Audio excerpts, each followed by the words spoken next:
All right, we're unmuted. All right, great. Folks, welcome. It's 4:30. Welcome to the February 12th, 2025 bar large meeting in the public meeting room at 2 George Street. My name's Trey Watkins. I'll be serving as the chairman this afternoon. The other board members present with us this afternoon include Jay White, Luda Sobchuk, James Metters, and Seton Brown. City staff are present.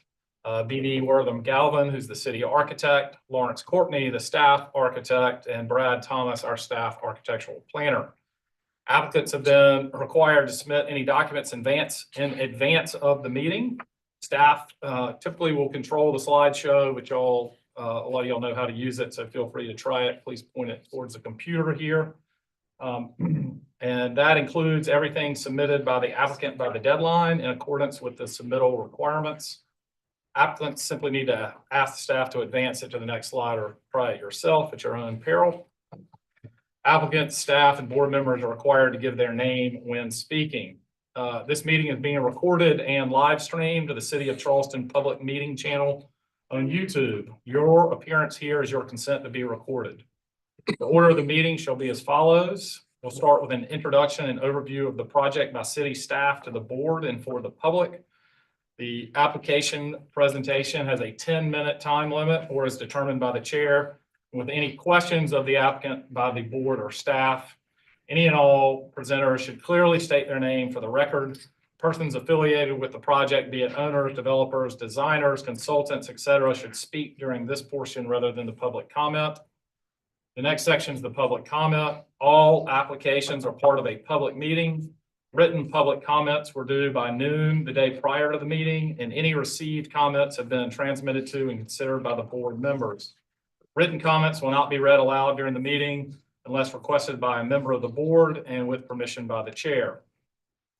Any member of the public who wishes to be heard in person on an agenda item at this time is requested to state their name and address for the record. And be reminded there is a 2-minute time limit for these remarks unless extended by the chair. The applicant does not respond to comments made during the public comment portion. We'll then hear from city staff with their comments and recommendations. Then the applicant response or clarification to the public comments and city staff comments and recommendation. This section has a response time of 5 minutes, and the applicant does not have to use the applicant response period if they don't feel it's necessary. Following that, we will have our board discussion and vote. The applicant presentation is over and public comment is closed. The applicant may clarify inaccurate information when recognized by the chair by raising a hand and waiting to be called upon. Board members will be polled by the chairperson for comments and for their vote on a motion. The chair shall reread a motion verbatim, and the board member making the motion should correct the chair if he has not reread the motion accurately. Once a motion is in proper order and seconded, each member, when voting, should respond yea in favor or nay not in favor. The results will then be posted on our city website at www.charleston-sc.gov/bar. For tonight's meeting, there are no items that have been withdrawn or deferred. We have not received any written public comment. And as a reminder, please turn off all cell phones or other potentially disruptive devices. Please limit your comments to architecture only. Comments related to zoning, such as parking, traffic, lot coverage, as well as livability, department concerns are not the purview of this board and cannot be voiced here. All right, thank you all. We will start with a approval of the minutes. The minutes have been circulated to the board. Are there any changes to the minutes? I'll entertain a motion. Move to approve. Mr. Metters moves to approve. Do I have a second? Mr. Brown seconds. Mr. Brown, how do you vote? Yea in favor. Mr. Metters, Ms. Sobchuk, Yeah. and Mr. Brown. I mean, Mr. White. Other Please. color. The other color. I'll abstain because I wasn't there. Fair enough. Yeah. And I'm yea in favor. All right, the minutes are approved. We're going to move into our next items. We're going to take up, we've got a number of extensions. We're going to take up items 1 for 98 Wentworth, 609 King Street, and 155 Meeting Street collectively. And turn it over to Lawrence on that. And thank you, Mr. Chairman. Just by means of explanation. I am here this evening because we have had alternates for the board. Now we've got alternates for the staff as well, hopefully. And for the record, I am Lawrence Courtney. I am staff architect. BD Morgan Gavin is here this evening, so if we need her help, we can just turn and say help. So anyway, all of these extensions, I would like to preface with a little statement and then go over them just extremely briefly, one by one, just to get the dates on the record. Okay, and so for staff context and analysis for all three of these is that beginning with the date of review and approval from the last governing body, the applicant has an automatic 2-year vested right, period, followed by 5 1-year extensions if submitted within the proper time frame, and the time frames are verified by staff. So beginning with B198 Wentworth, they're requesting a third 1-year extension of final approval for new construction of a 2-story addition originally granted on June 9th, 2021. Second is 609 King Street. Mr. Chairman, is that requesting the second 1-year extension? No, that was a Scrivener's error. It should say third. Oh, my bad. Okay, Oh, okay. okay, Thank you for catching up. second, 609 King Street.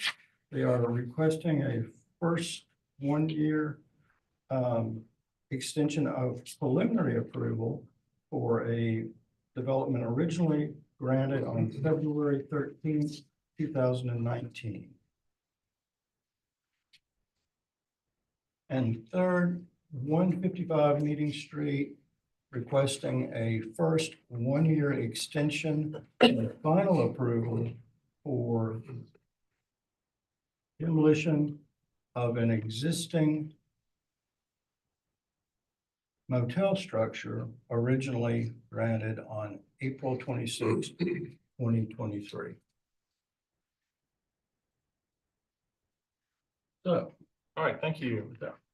With that being said, is there any board discussion on this or questions? Make a motion for approval. All right, I'll second that. so we have a motion to approve all 3 extensions by Mr. Metters with a second by Mr. White. Mr. Brown, how do you vote? Yay in favor. Mr. Metters? Myself, Chuck. Mr. White? Yay in favor. And I am also yay in favor. All 3 of the extensions have been granted. Thank you all. All right, next we'll move into agenda item number 4. This is 162 Ashley Avenue. Requesting approval for full demolition of existing building pads, structures, and hardscapes. We'll address that one first. right, and this building is not rated. It was built approximately in 1987. It is in an 85-30 height district, and it is in the old city district. They are requesting approval for full demolition of an existing building, pad, structures, and hardscapes. All right. Thank you. Move into applicant presentation. Thank you. Good evening. I'm Jeffrey Rendring with Architect with LSGP. I appreciate your time this evening. Perfect. As stated, we are requesting a full demolition for 162 Ashley Avenue. Include the building, the pad, site structures, hardscapes. The structure at 162 is less than 50 years old. It was built in the mid-80s. 87 is the record we could find. It also is known as 164 Ashley Avenue, so it has kind of two addresses, but for city's purposes, it's 162. It does not really add to the streetscape itself. It is set back a really deep parking lot in front, followed by a fence at the street edge, so it's really not encouraging pedestrian experience or interaction with the building. So for those reasons, we are recommending, well, asking for demolition. You can see the site here. It is sandwiched between lower residential units to our north, a parking deck that kind of wraps our building to the south and to the east, and across from Storm Eye Institute to the west. Site survey showing that large parking lot in front of our building. There's a zone of what we're asking for demolition of. Site feature or photos. You can see kind of where our site ends, where the wall and the fence versus where the parking deck walkway begins with that gravel edge. So as a shot back looking towards Ashley Avenue. And this shot on your right, D is actually behind our building between the garage. Our structure. Captured on the one snowy day we had.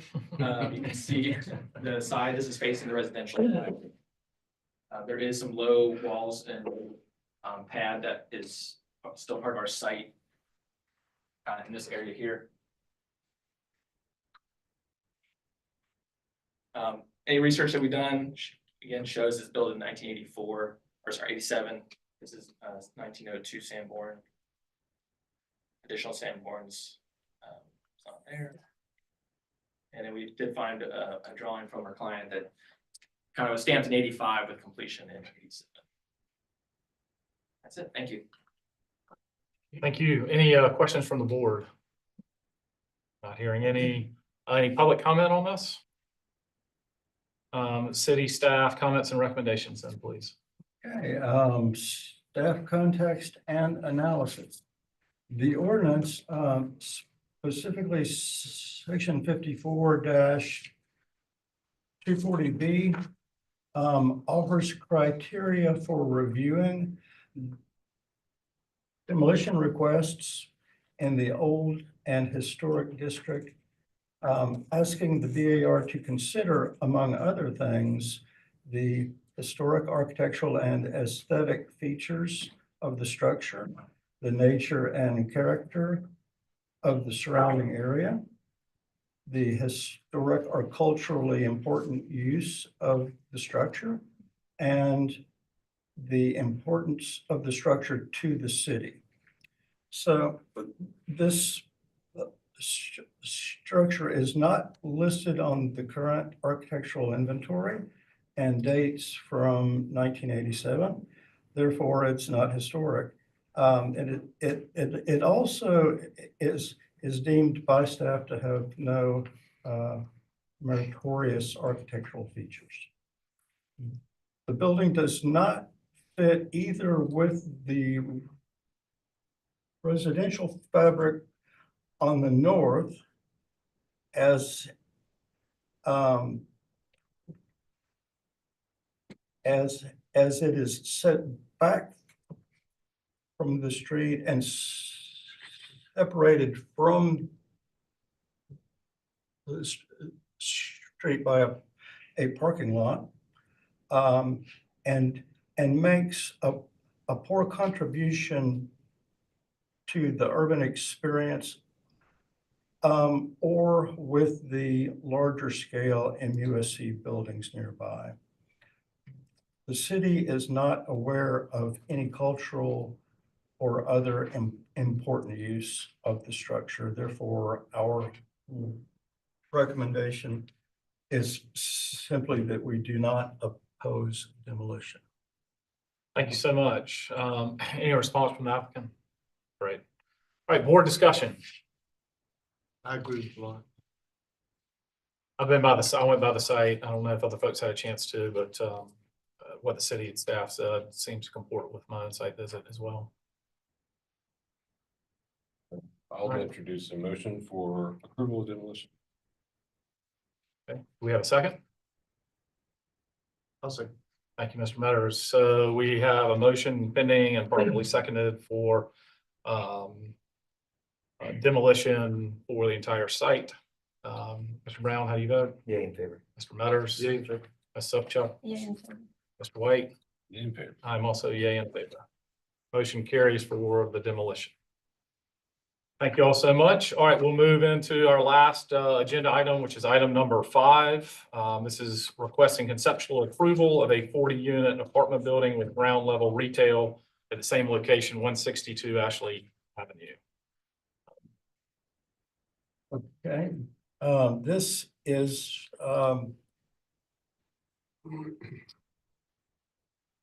this is an application for new construction and the 8530 Height District and the Old City District.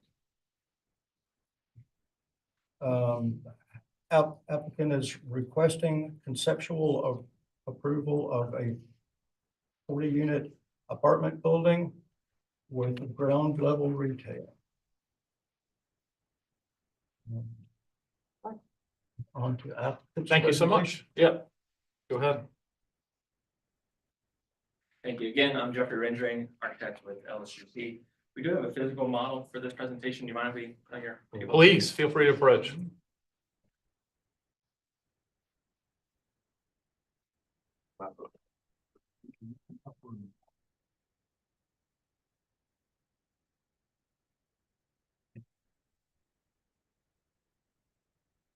One 162 Ashley sits in the heart of the medical district with the goal to create quality but affordable housing solutions for MUSC students and the surrounding community. Our client, White Lion Capital, they're a local community-based developer working closely with MUSC to understand and address their housing needs with this project. As you can see, we are in the AE11 FEMA flood zone. Therefore, we need to be 13 elevation for a finished floor. And we're also in the MU2 workforce housing. 8530, as Lawrence mentioned before. One thing I did want to point out was we do have a setback from the right of way, center line of the right of way at 40 feet. So any primary condition structure needs to be set back from that distance. All our sites or sides are 0 lot lines. As you can see, and probably been by the site, is a challenging site to design in. We have obviously a very large district to the south and to the west, and then residential scale to the north of us. One thing to note on the existing survey, our low or high curve, I should say, is about 4 1/4. So with that 8 and 11 to be at 13 feet, that's a 9-foot difference in our height or finished floor than what the curve is. So that became really challenging. Code requires us to locate all our internal electrical and mechanical rooms above that 13 feet elevation. And so with a 14-foot floor to floor at the first ground floor, that's really pinching. So we're trying to obviously elevate up. Ideally 9 feet would be great, but that's not gonna be a Pleasant Street experience. So we're looking at a 6-foot compromise elevating our ground floor at. So you'll see that coming up here shortly. Again, we want to point out the heights, the challenges of this height area. So obviously we are wrapped by this tall deck. It's about 85-foot deck, 84, I think, to the top of the parapet at Ashley. As the deck wraps around us, it gets even taller, up to 91 feet in height. Storm center, storm eye across the street from us, and everything else is even taller, right? So, but then directly to the north, we have the residential area. It almost creates this nice, clean kind of reference line of datum between what's tall and what is short. The garage itself did not do a good job of stepping down. Obviously, our goal in this project is to look at how we can use our massing strategies and setbacks to step down and be respectful of the neighborhood. So speaking of the ground floor, so this is the ground floor plan. Retail will front Ashley Avenue to give a nice activation there.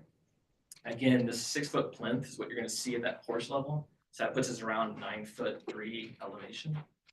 And we have a main entrance to that, the sides slung steps there to the north. We looked at putting this whole porch kind of flipped, right? So vernacular Charleston would say put on the south side. But we really wanted to respect the residential to the north and really start to mimic that height. You can start to see that in elevations and diagrams, how we're kind of creating that gesture alignment of those residential houses.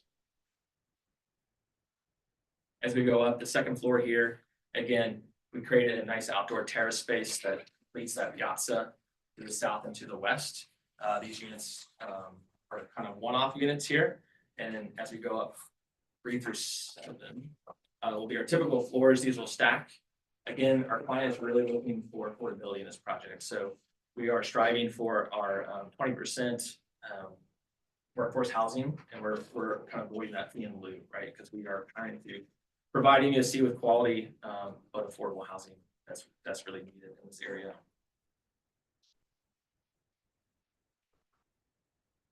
So diving into some diagrams that are masking how we got to where we were, right? So again, the first one, we have a site that is surrounded by a garage, tucked in.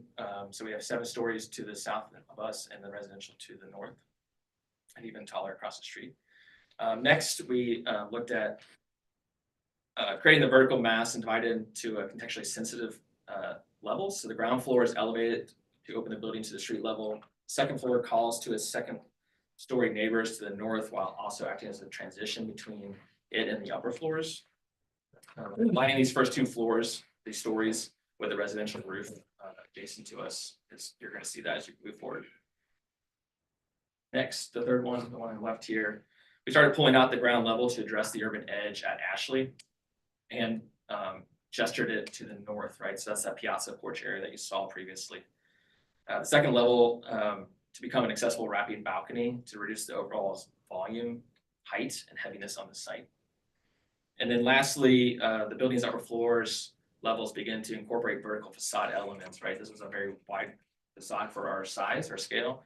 So we looked to break that up into 2 masses to create a more compelling visual language to communicate with its adjacencies. The balcony is activated by a walkable garden and a sitting area, bringing greenery to the second level, which also kind of alludes to the ground level, as you'll see as well. I'm actually going to skip these renderings for a second and go down to our streetscape elevation, just to kind of address that we've been hearing. One of the comments we've been hearing, obviously, is that the building is taller than the garage.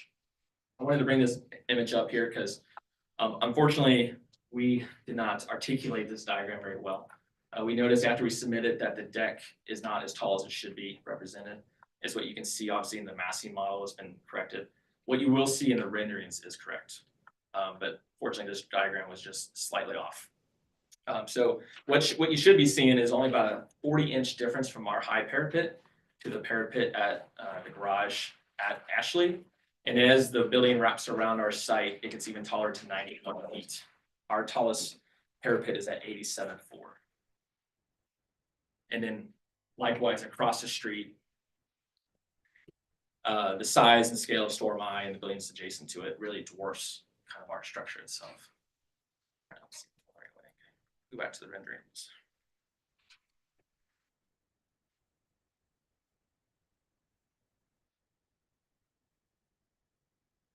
So obviously, as you can kind of see here, this again is modeled correctly. The building heights are correct in this. Start to illustrate the depiction of how our building will actually be seen from the pedestrian eye, right? The upper mass is roughly set back 8 inches from the face of the garage and about 16 feet separation north to south. So it will always appear smaller to the pedestrian. You'll see this in the renderings coming up as well, that our massing does step down as it moves to the north to the residential. Likewise, the upper levels, as we talked about in our massing diagrams, really are simplified into 2 distinct masses that reflect the context. A varying exposure size lap siding, which you see the darker brown there, reflects the adjacent residential, which is supported by the metal panel, that has a varying spaced vertical rib that starts to reflect the adjacent NESC structures. I think this diagram is probably the most telling to really show and illustrate how that ground floor is going to be activated. It's going to be a beautiful experience for pedestrians. We pulled out that porch element that is open and accessible to students and community members around to interact with our retail. We'll have a nice low garden wall you can see out in front to start to hide and conceal that 6-foot raised plinth that the building sits on. And likewise, we really paid attention to the height of the railing height on the second floor, that level of that balcony. And where our third floor, up here in point, that third, fourth floor lines up with the residential. So you start to see that it creates this gestural alignment across the elevation as you go down. So you kind of look in there, unfortunately, I wish I could zoom in a little bit closer there, but in this video, you definitely see the difference in height and parapet, and it does get that visual telling of, hey, our building is stepping down. And then the porch itself pulling this out to the street edge pulls it down even further, right? We have this nice stepping down as to the residential scale. You can really see that alignment in this view here. This is one more close-up view, looking between the two structures, the deck and our structure. This existing hardscape that you see on the right, obviously, is part of that the parking deck site, but we're looking to engage with it, right? So this actually slopes up, and as it slopes up, we are going to engage with it with a ramp sloping down. There's a lot of foot traffic here. We went out to the site a couple of times, and just the amount of people walking through this corridor was immense, and really kind of that ramp then starts to invite those pedestrians to kind of come up to our terrace and into our retail levels. And the overhang of the masses above kind of creates a nice canopy for that ramp itself. This is the view from Downey Street. So you will see slightly upper levels of the mass there. We started creating a vertical rhythm with our fenestration patterns from the units themselves. We also broke down that mass by changing the exposure size of the lap siding, right? So the lower half will actually be a tighter exposure, about I think about 7-inch exposure. For the upper 2 stories, kind of defining the top, be a 12-inch exposure. So we're trying to play with the scales of the lap siding itself to break down that mass. And yeah, thank you so much, and I appreciate any comments and feedback you all have. Great, thanks so much. Any questions from the board at this time? Yeah, Very quick one, Yeah. the porch, what material you anticipate? Yes, we anticipated it being brick to really ground the building, and start to reference the brick that's along the facade, streetscape facade there. What about columns and? Columns, we're thinking is gonna be metal, so we're trying to make them as really light as possible. Again, gesturing to the residential piazza there to the north of us, so we're thinking it's gonna be a nice slender metal that will just have the integral cable rails with it. A quick question. Yeah. Have you gotten any comments from the city's ADA coordinator on this entry sequence? Yeah, so we showed some of these images back when we did our sketch plan Wednesday. And again, obviously ADA is important. And she did not have any comments about where it was located at that time. Okay. But obviously we'll have further discussions with me. Okay. any other questions from the board? Mr. Nutters, yeah. This is just a little bit in advance when you would be talking about this detail, and I just wanted to ask you about the poly ash. If you keep the 5/8 by 10 on the upper section, ask if you would to that manufacturer, whoever you're going to use, if they had any problems with the 10-inch that they hadn't had with the 6-inch, just to see. And then on the louvered covering on top of the building, is that the same material? It most likely will probably be like a metal screen. No, sure. Yeah. So I would think the poly-ash probably wouldn't have been a good product for that. I would think so. Yeah. The trim and the corner boards, windows, corners, that's poly-ash also. Yes, that would be poly-ash, yeah. Or a hardy material.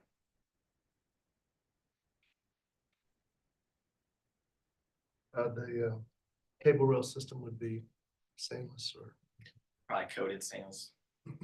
and then, we're having these, challenges with all the steel and our concrete around here with parking garages and other things, but, so the steel posts that are going down in, I can't remember exactly what you, but it's a coated steel. Yep. Support, but how does that, when it gets damaged during installation in the concrete or whatever, is that We've used a high performance coating before, actually on the Sharon Hill project out in West Ashley, and they do have a system to touch it up as needed. Obviously, pay a lot of attention to ideally not damage, Yeah. but I mean, it will happen, so there's a system to touch it up. It most likely will not be structural, potentially, this is the first two levels being concrete. Ideally, we're just gonna extend the concrete out into more of a applied solution and not a structural solution. That's all. Great, thank you, Mr. Metters. Any other questions from the board? Hearing none, we'll move into public comment. Do we have any public comment?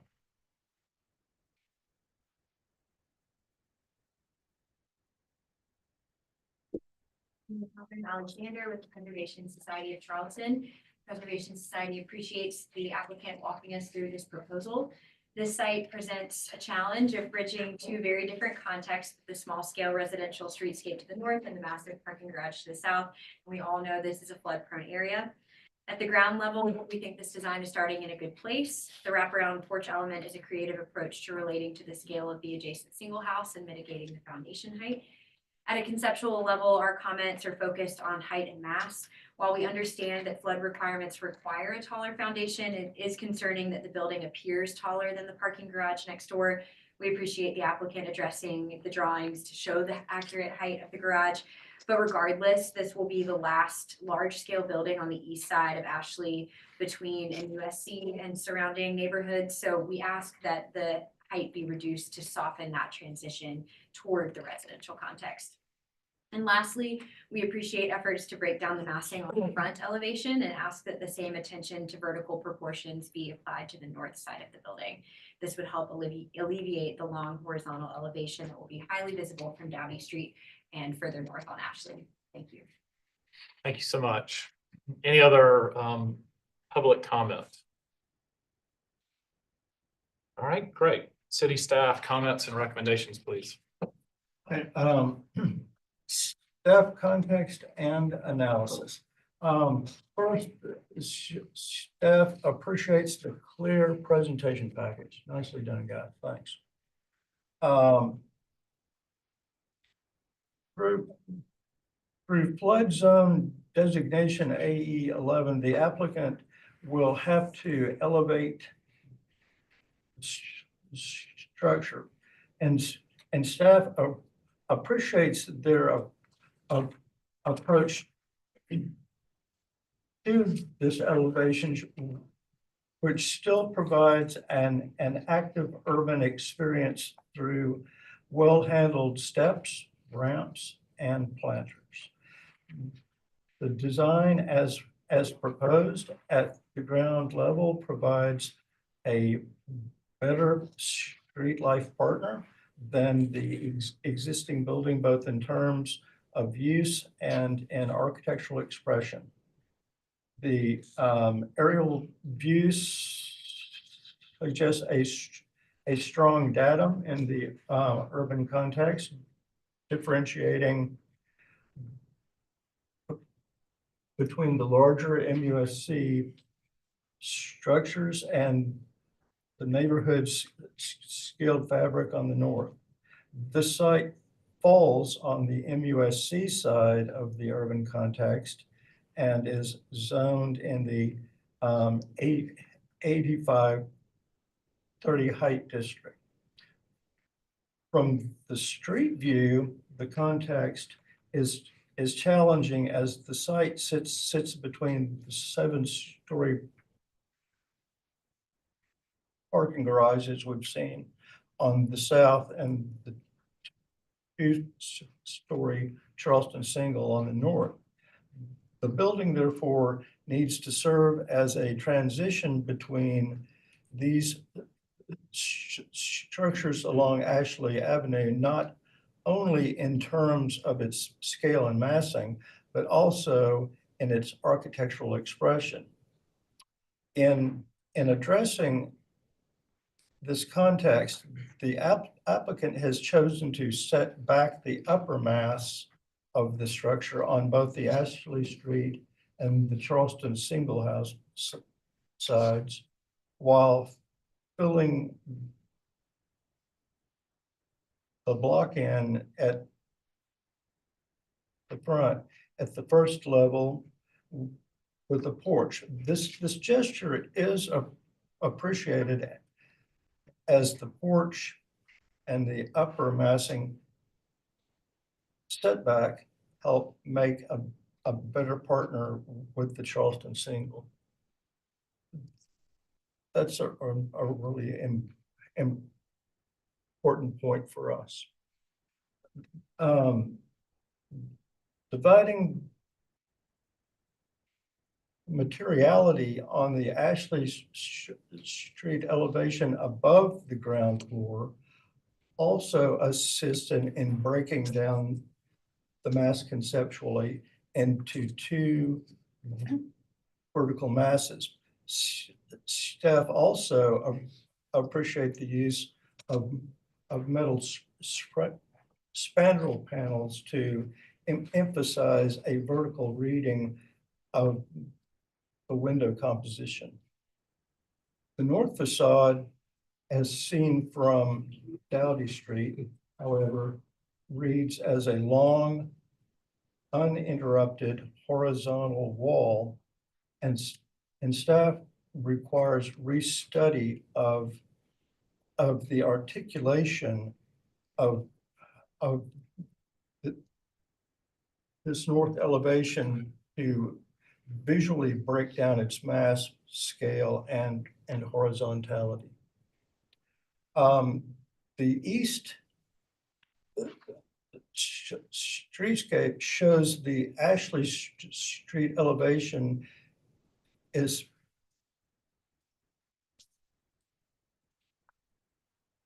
let me begin that one again.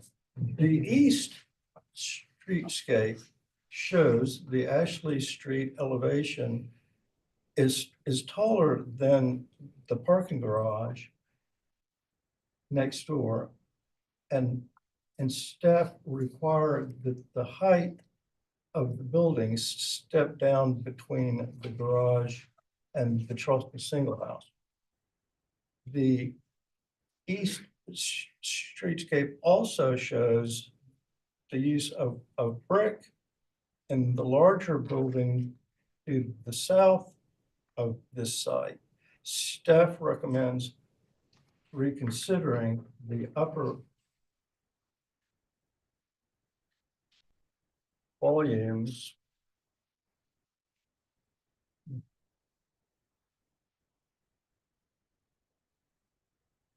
material is currently listed as metal panel and polyash siding to include the use of brick to harmonize with the streetscape, elevate the architectural direction of the proposal, and encourage the human scale. Staff also note the board's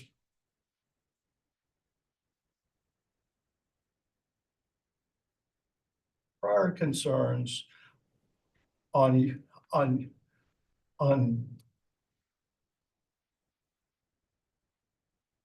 different projects regarding the appropriateness of a more residential material being used on a taller, more commercial building. The building's vertical hierarchy exhibits a strong base, but no clear distinction between middle and top. The lack of a strong cornice at the top leads to an unresolved upper massing.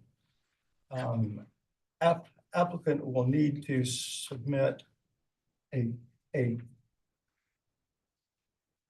comprehensive signage package separately for review and permitting, addressing both the building and signage.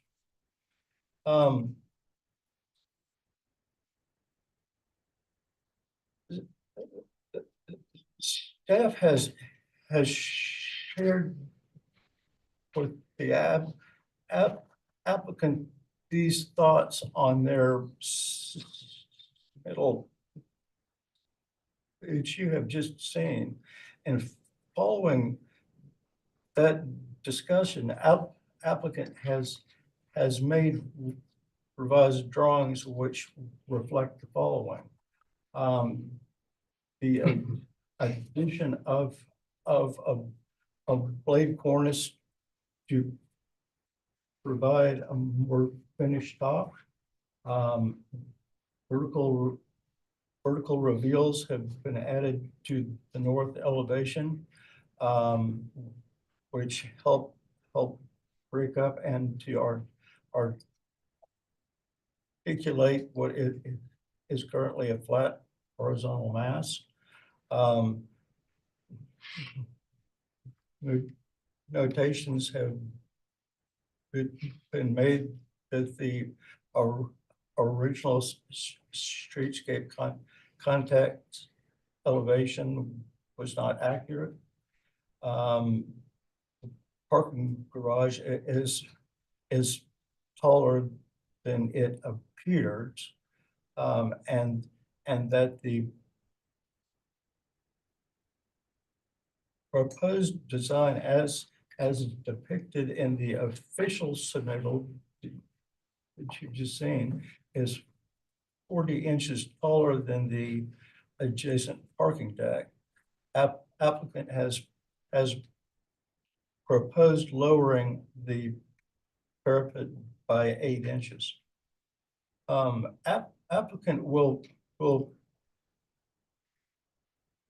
as well provide window details as part of preliminary that maximize the recess into the wall. Applicant will explore replacing metal panel above the porch with brick. Additionally, staff appreciates the willingness of the applicant to adjust the design and collaborate on its improvements. Staff note that the board and public have not seen these adjustments because they are not a part of the official submittal process that you've just seen. I think it is also important to point out at this point that while references have been made to affordable housing, this project is not at this time part of an affordable housing program with the city. So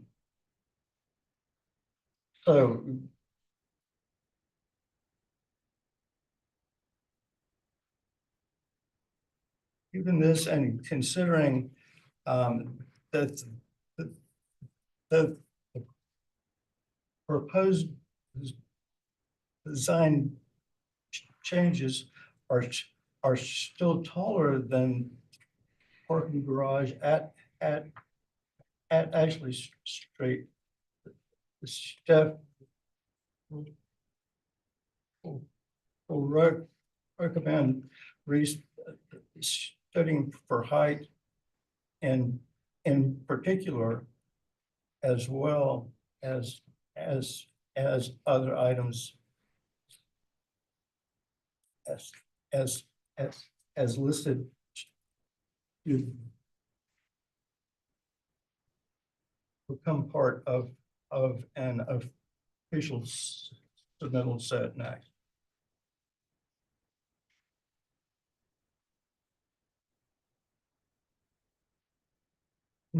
So, staff conditions for approval. to help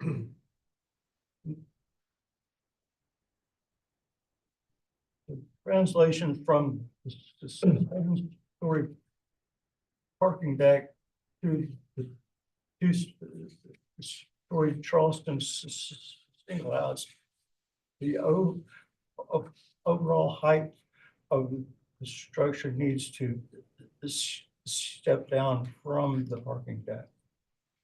The scale and appearance on the north elevation should further be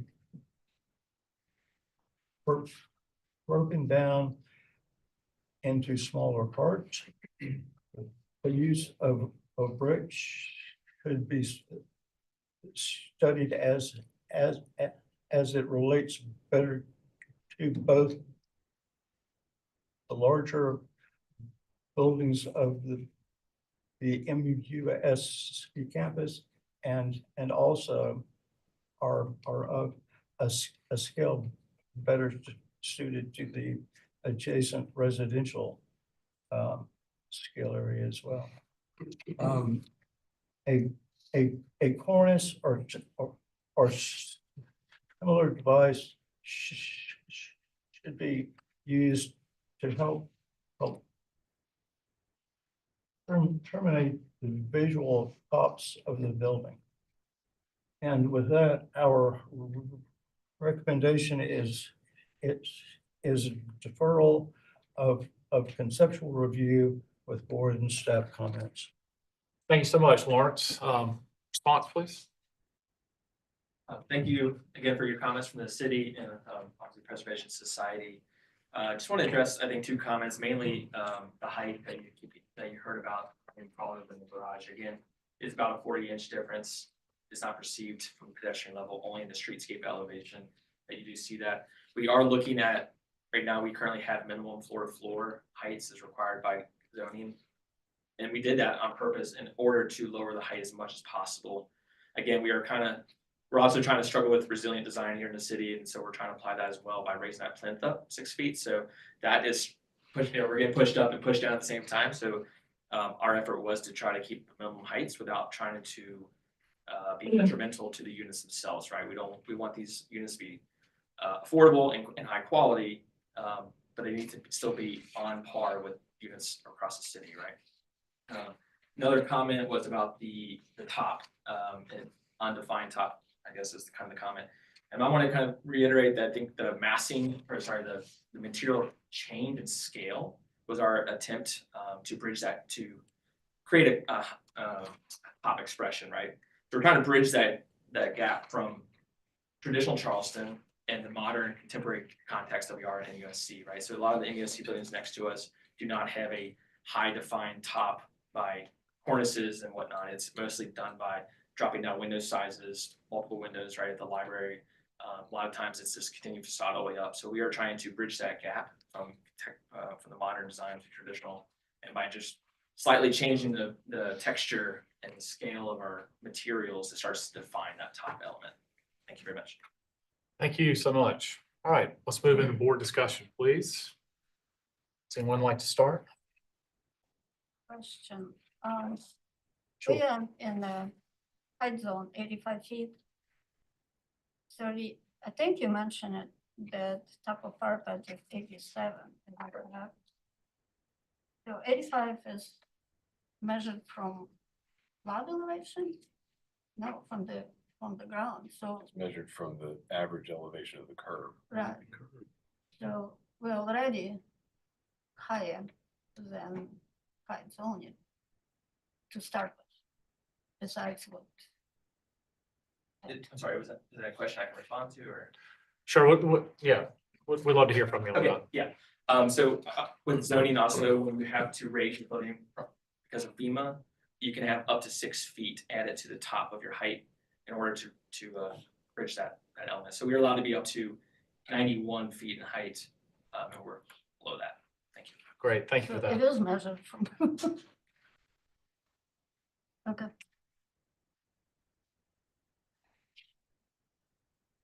Anybody else with comments or discussion? I do have some thoughts, but I'm still thinking about what I'm. Yeah, keep thinking there, Mr. Mutters. Yeah, you have Yeah, I some think. thoughts, I see some. Yeah, I've been scribbling here, as I'm want to do.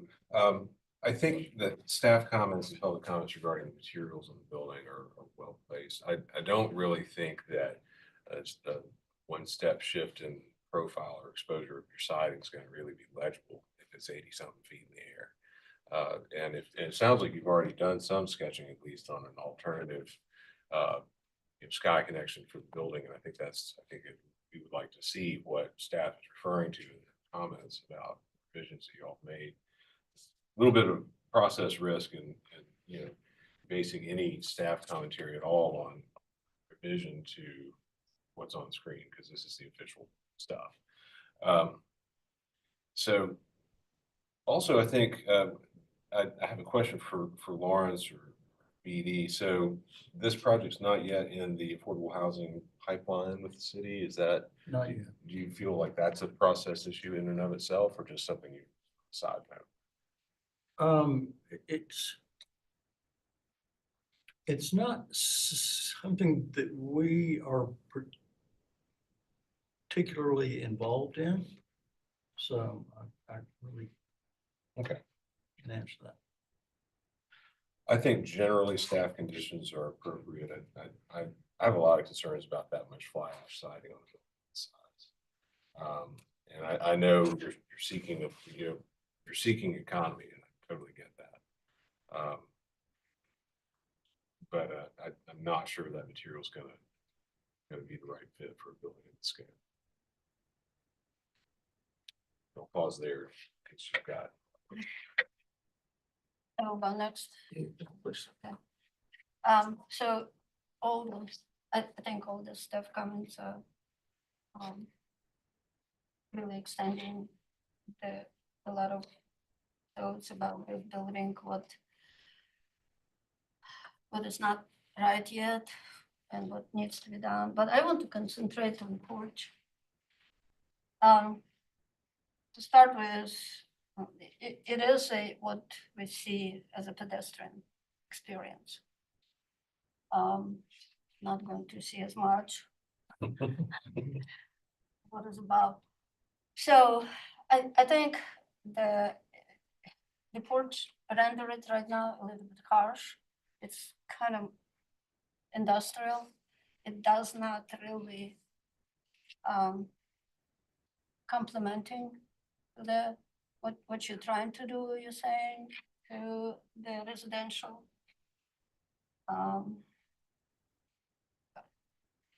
The metal, maybe it's also because it's color. That's part of it. But I also want to, there is some conflicts in the drawings. In one particular area, if we can look at 39.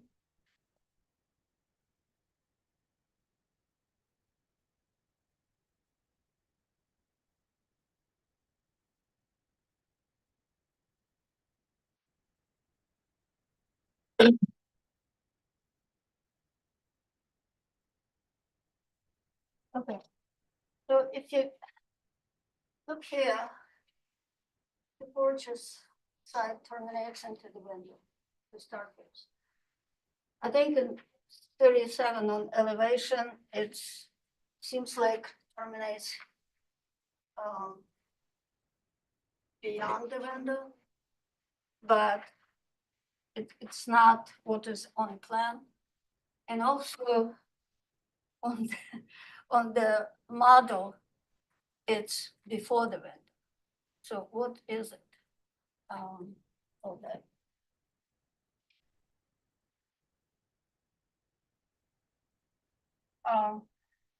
That's kind of it for me. I think the porch needs a little bit restudy. I mean, the rhythm is fine, but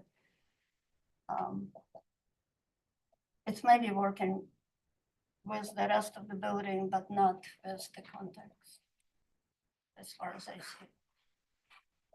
Okay, thank you. So, Mr. Chairman, I agree with staff. I agree with what Jay said. I agree with what Buddha said. And this was also in staff comments, but there are at least two planes in the west elevation. There's one plane in the north elevation, and I do think it's important to look at the maybe different planes in that north elevation. And I just want to especially say that it seems challenging to me with the proposed siding on the exterior.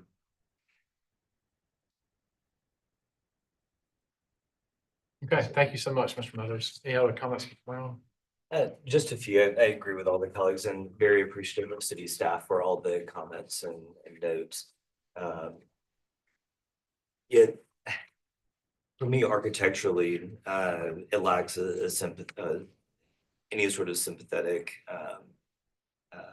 glance towards the neighborhood and the Charleston single homes next to it. And even with the glazing and the sizing and design of the windows are almost too similar to the Storm IS2 across the street. Just a reflection of the other. And I appreciate Mr. White bringing up the ADA access, as that's too many times have architects come in to say, we can't do something creative with accessible entrances, and you absolutely can. And I think you have an opportunity to do something here. Funny enough, the last applicant that did that was with MUSC. But I will, and the 40-inch differential, I mean, even if it's 40 inches, is still going to be just as high from the street level, from the pedestrian view.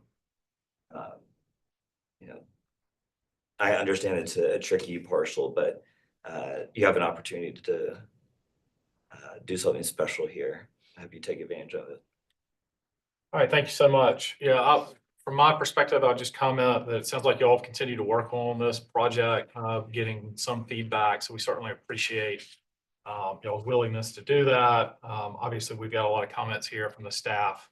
The unfortunate part for this board is those aren't part of the official public record, or the public's had a chance to review those changings, but they all look like they're in the appropriate right direction. So I just encourage you all to continue to look at that and study that. So. I have one more comment or maybe suggestion, about the cornice. Looking at the historic buildings, usually the cornices were, lower it from the top of the parapet, and parapet would step back, and that helps a lot for the appearance of the building. So it's just my 2 cents. Thank you for that. Having discussed this with the board, is anyone prepared to make a motion? Yeah, no, I think since this is obviously still very much in development at the conceptual stage, I think staff's recommendation and their conditions are appropriate. And I think as I've listened to the board discuss this, you've gotten some fairly clear and direct feedback. The beauty of YouTube is that you can go back and listen to it again. So I'm going to make a fairly simple motion, but not to gloss over any of the good ideas that were delivered in your direction today. So I'm going to make a motion for deferral based off of board and staff comments.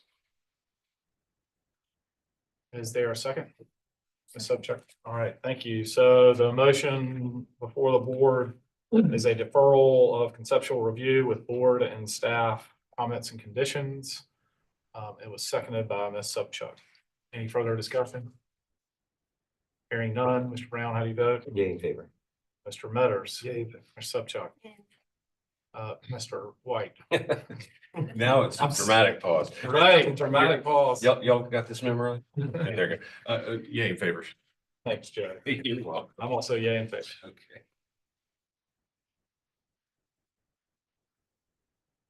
Thank All you. right, thank you all.